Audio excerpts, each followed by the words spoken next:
Hey guys, thank you for joining me for another video. My name is Dr. Tom LaHue, and I want to welcome you to my channel.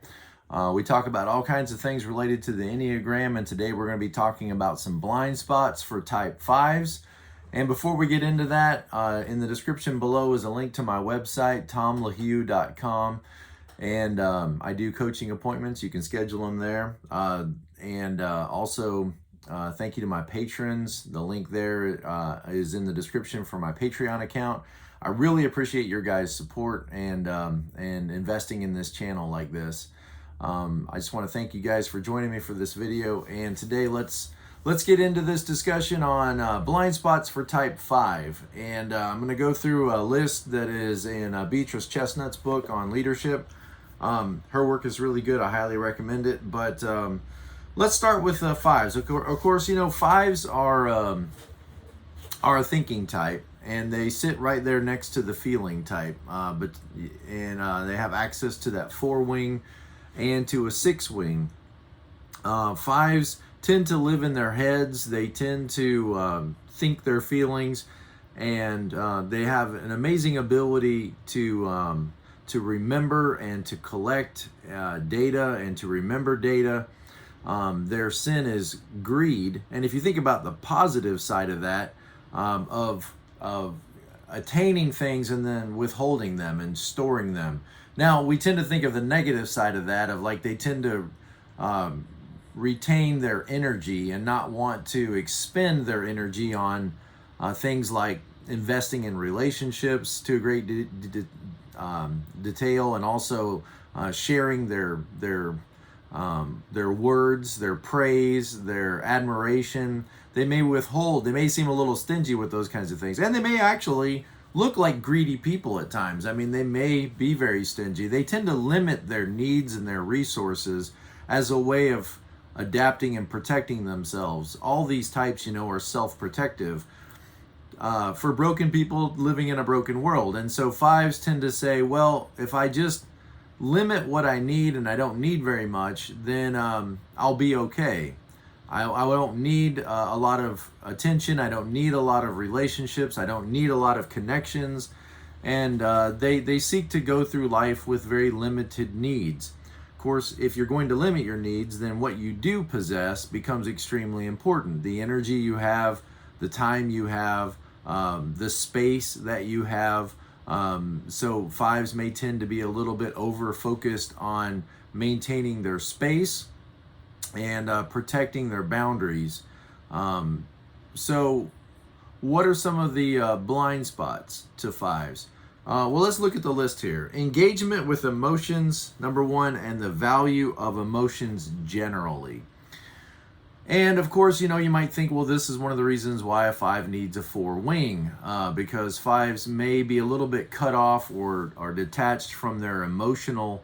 Not that 5s don't feel emotions, they certainly do. They can feel them very strongly.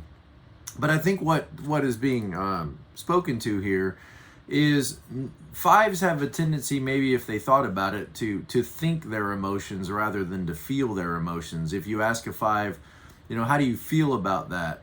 How do you feel about, you know, your child going off to college? Or how do you feel about that conflict going on at work? You might hear from them an answer that demonstrates that they're thinking about an emotion rather than really passionately feeling it. Reserving their energy and controlling their energy, feeling emotions and being passionate with those emotions is an expensive energy. So they may tend to say something more like, well, I feel upset about that, and I feel like it's not going to work out properly. And you're like, that's a feeling? You know, we tend to think like anger and resentment or bitterness or fear, those are feelings. But see, those take an incredible amount of energy to feel those emotions.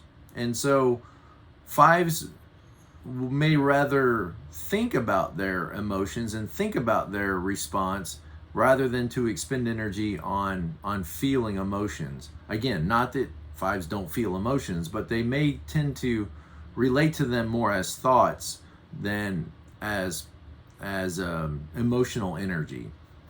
Okay, so in their drive, she says, to stay safe and conserve their energy, fives automatically and unconsciously detach from their emotions. They may tend to think like emotional information isn't all that important.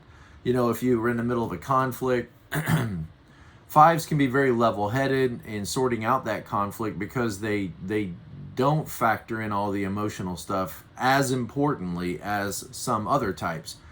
And they have a tendency to sort of bottom line conflict, you know, and get to the root causes and the bottom lines and what it would take to solve the problem, and say, well, essentially what we have here is a disagreement between two people. One believes this, the other believes that. They're able to filter out some of the emotional chatter and the emotional noise to get to that bottom line of what the actual problem is. And fives tend to be problem solvers. So they want to get to that, you know, to that solution to a problem, or to sometimes help you see that the solutions that you have may not be sufficient. So they tend to separate feelings from knowing. Fives automatically focus on thoughts, and they may have a difficult time re-engaging with their emotions. And I think, you know, as a seven, that I tend to understand this a little bit. Not wanting to connect to the painful emotions, sadness, anger, boredom, you know, not wanting to connect with those. It could be valuable maybe to sit still long enough to maybe try to imagine feeling those emotions that maybe you don't necessarily ordinarily want to feel. And if you have to start by sitting there thinking about, let's think about what anger is, and what anger, why people get angry, and what anger looks like, and what kind of facial expressions people make when they're angry, and when have I ever been angry, and then really try to get in that feeling of anger, or get in that feeling of sadness. And this can be difficult for thinking types. Like as a seven, I have no direct connection to the feeling group, and as far as the Enneagram is concerned. So it can be helpful to sit and try to meditate or think about those feelings and what they feel like, and then actually try to feel those feelings. Training that muscle to feel feelings. Okay, number 2, the value of sharing more personal information with others. Fives, remember, their sin is stinginess or greed, and so they may withhold sharing information with others. You know, 5 goes to 7 in their unhealth, and that's probably when they're sharing information that isn't necessary or helpful, or isn't even you know, fit the situation. Sevens tend to be oversharers, you know, and share stuff about themselves and what they think, you know, even when it might not be appropriate. And so fives may tend to isolate themselves and tend not to want to share information about themselves and keep their lives very private. Fives programming tells them that it's best to keep their thoughts to themselves, and getting involved with people is going to be a sure way to deplete energy and to deplete resources. And so getting involved with people and sharing information is going to be a way to threaten your own boundaries. And so being very boundary focused and being very energy retaining focused, they may tend to isolate themselves away from people, and may even look isolated, you know, may look like they don't want to be bothered, may awkward you out of a room, or make you feel like they don't want to talk to you, like you're intruding in their space, and they probably will feel like intruding in their space. They may have a blind spot, not necessarily to see that it's worth the effort to share in order to build the relationship. I think, you know, fives have a 6 wing on the other side of them for a good reason, because 6s want to be connected. 6s want to be in relationships. 6s want to feel safe in those relationships. So 6s will, you know, occasionally check in to make sure those relationships are secure and going well. And that could be a good move for a 5 to realize, figure out, observe that it is worth the effort to invest in relationships and to share and to be connected to other people. That rather than just depleting their energy, that relationships can be a great source of nourishment to their energy. That relationships can actually energize you at times. That there is a cost to being in a relationship, certainly. That people are going to need your time, they're going to need your advice, they're going to need your help, and those will all be, depleting exercises in a relationship. But relationships are also very nourishing to us. They feed us, build us up, and encourage us. And the 5 might sometimes lose sight of the benefits of those relationships, and sometimes fail to see the abundance that can be found in those relationships. Okay, next. The supportive and energizing function of relationships. All right. Okay, I pretty well talked about that. The value of conflict. 5s often dislike conflict. I think 5-wing 4s, the iconoclast, meaning the person that is able to and ready to dismantle your beliefs or your belief system. I think about, 5s, like a 5-wing 4, an iconoclast might get into a conversation with somebody about the environment, or get into a conversation about somebody about holistic medicine, or whatever it is, whatever the topic is, and they will help you see, maybe you don't want to be helped, but they'll help you see that some of your beliefs might not be based on evidence, might not be based on reality. They might just be old wives' tales or things that you grew up hearing that aren't really based in actual data. And so I think 5s can engage certainly in debate, but debate is different than conflict. Debate might be energizing for a 5, getting in and hashing it out over the size of, I was thinking about the size of particles, the particle size of viruses, because everybody's wearing masks right now and during COVID. And I could see 5s getting involved in that discussion, that debate. But debate where we're challenging each other, we're challenging each other's assumptions, we're challenging each other's beliefs, each other's information, and whether or not we have correct information and whether our beliefs are based on correct information, that is nuanced different than conflict. Conflict, I think, for 5s is going to be exhausting. It's going to be an exhaustion of their perceived limited resources. And so it's going to be costly energetically to them, and they may find themselves avoiding conflict situations. Engaging in debate and challenging people's beliefs and challenging but when it turns into conflict, when there is intense passionate energy and strife between people, you might see 5s moving away from that, not wanting to engage in conflict, because conflict can be a depletion of energy. And in another way is, maybe the 5 is thinking, do I really want to engage at this level with this person? Do I really want to invest this much energy, time, focus, and concentration and energy on someone that is clearly not understanding the accuracy of my information? And do I want to let my boundary down long enough to let this person in to engage with them? And, probably not. So when it turns into conflict, when debate and challenge turns into conflict, you might see the 5 get quiet and just move away and no longer be interested in that expensive energy and in lessening their boundaries to that person. Okay. But now, of course, the dark side to that is all healthy relationships are going to have conflict. Conflict is just going to be a natural part of healthy relationships. I don't think that relationships need to be, I don't think they need to be known focus on conflict.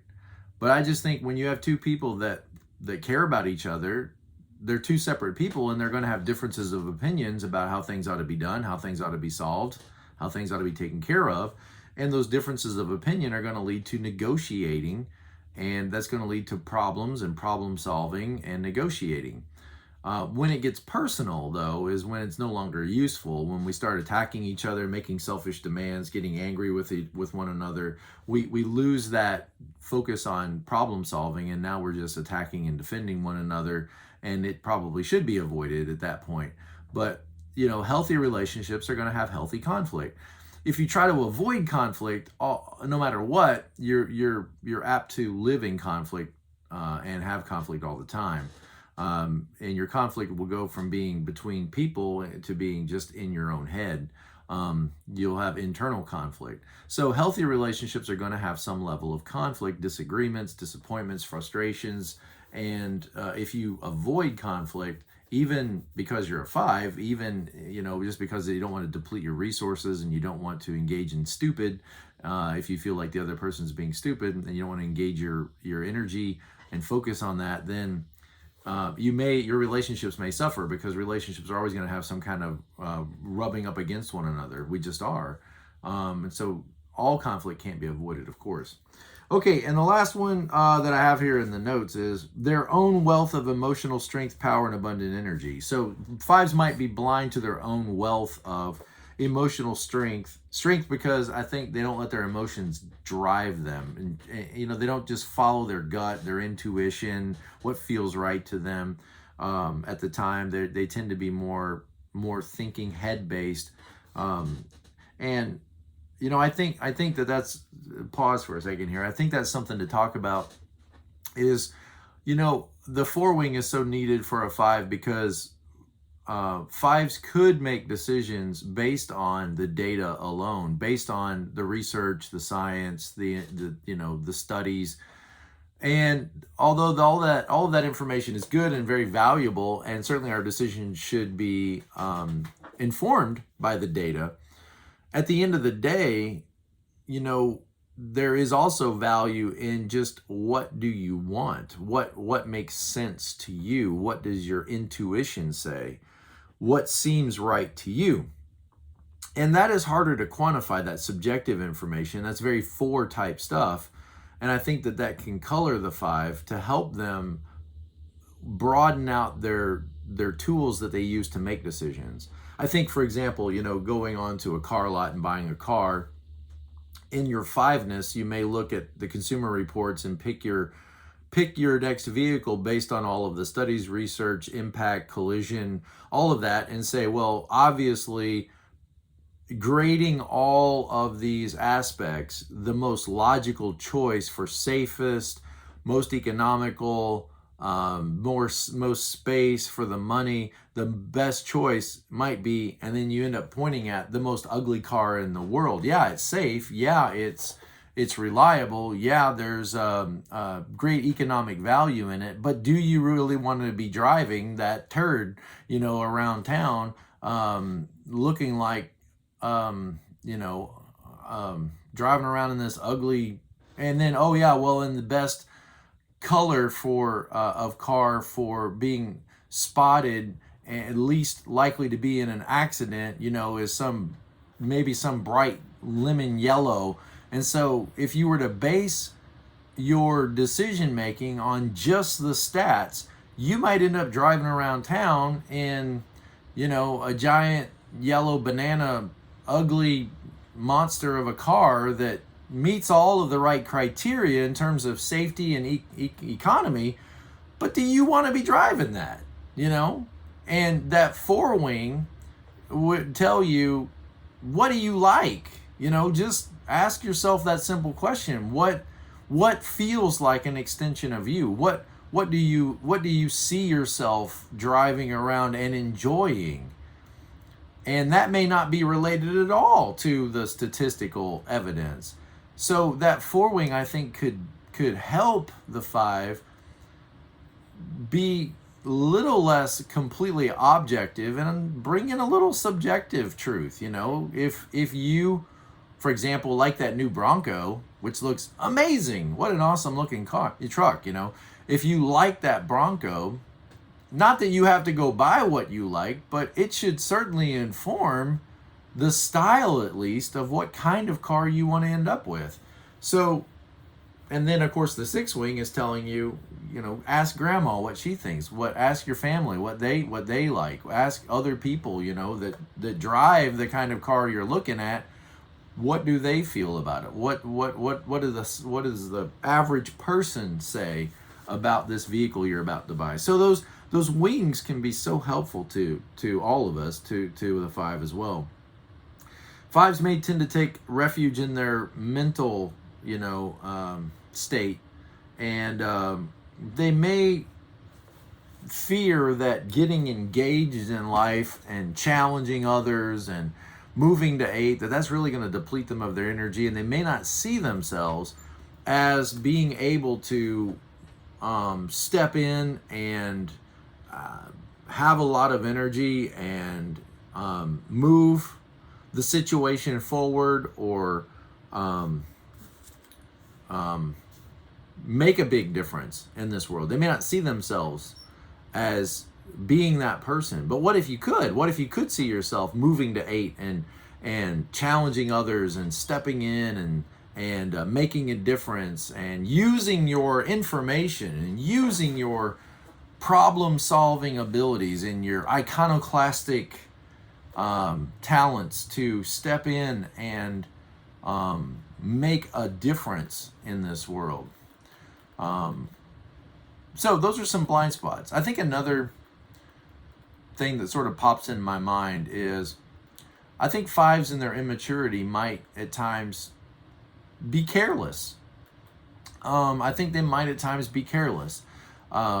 Very careful to detail, but like in the actual doing of tasks, actual getting things done, they may see that cutting corners and getting things done quicker is better use of my energy and doesn't cost me as much of an expensive energy. And I think that sixth wing could help fives make sure that they're not cutting corners just because they want to get it wrapped up and done. That they focus on following the rules, following the guidelines, being careful and using caution.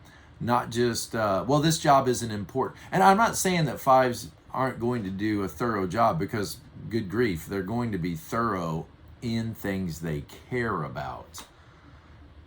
What about daily tasks like mowing the lawn, or, you know, reorganizing the garage, or, you know, washing the dishes, personal hygiene? I think in some of those things, you know, fives might have a tendency, since they don't care about some of those daily routine tasks that just have to be done in life, feeding the dog or walking the dog, if that's not the focus of their attention, they might at times rush through to get back to what they do prioritize as valuable.